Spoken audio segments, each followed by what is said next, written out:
Sathya Sai Speaks, Volume 8, Chapter 38. The Third Force. The teachings of the sages and seers of this land all centered on the way of life, the discipline to be practiced daily, the modes of family and social behavior, the attitudes and impulses, the obligations of community life, the bonds of service and sympathy. They emphasize practical aspects of Vedanta. In fact, there is no other Vedanta.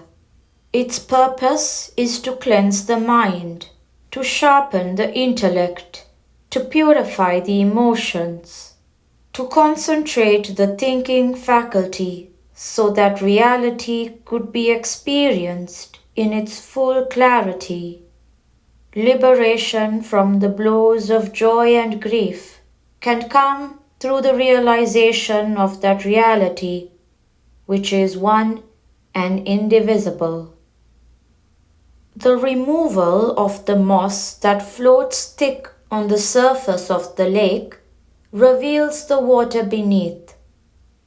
The removal of the dust that lies thick upon the mirror enables you to see yourself. When the person sees himself as an image, it is only partial truth.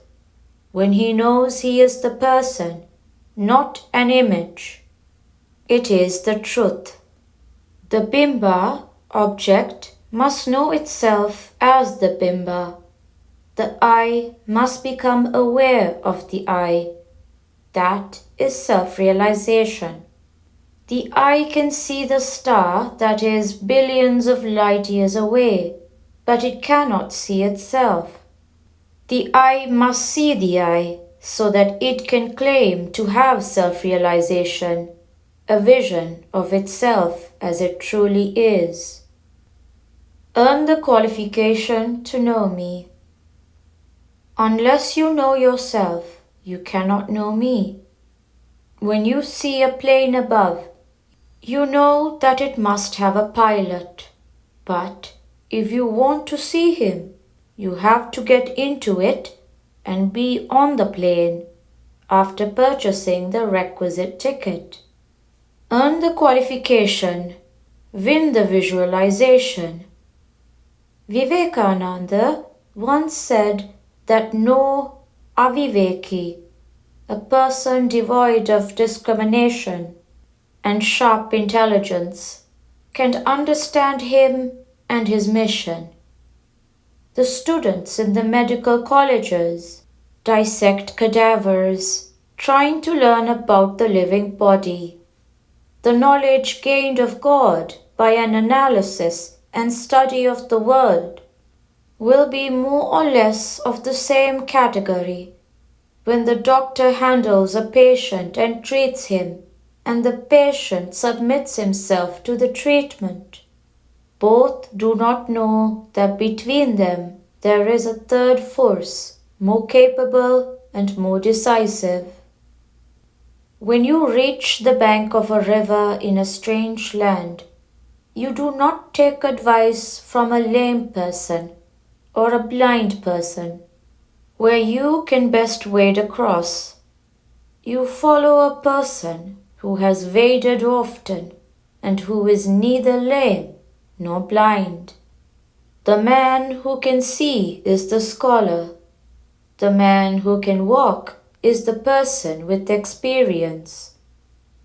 The man with both capacities is a good guide, not those who prattle things learned from the books or dole out set formula, irrespective of the stage the recipient has reached, or those who roam about in search of people whom they can squeeze for money. Develop the spirit of renunciation like Arjuna. Any guru who stultifies your buddhi, intellect, your innate power of discrimination, instead of encouraging you to seek, examine, experience, and believe, is a danger to mankind. For buddhi is only an instrument for realization. Jnana, spiritual knowledge alone, can grant the vision of the ultimate truth.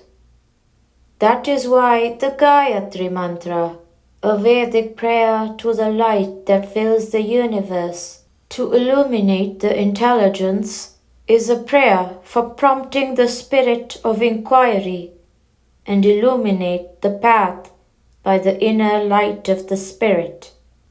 That is why Krishna says in the Gita, I am of living beings, the intelligence. Arjuna, pure, unsullied, was a Gudakesha, a person who had overcome sloth and sleep. His name itself indicates he was of sterling virtues. He was a great warrior.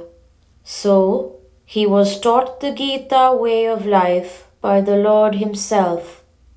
Be like Him. Develop the spirit of renunciation He exhibited. Listen to the Lord as attentively and as intelligently as He did.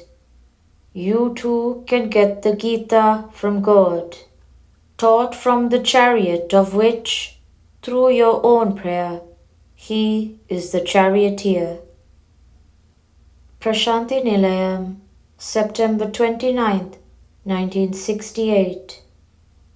Speak softly, kindly, that is Dharma, righteousness. Give generously, wisely, wipe the tear and assuage the sigh and the groan. That is Dharma. Do not simply throw money at the needy. Give with respect and reverence. Give with grace. Give also with humility. Try to live with others harmoniously. Sri Sathya Sai Baba.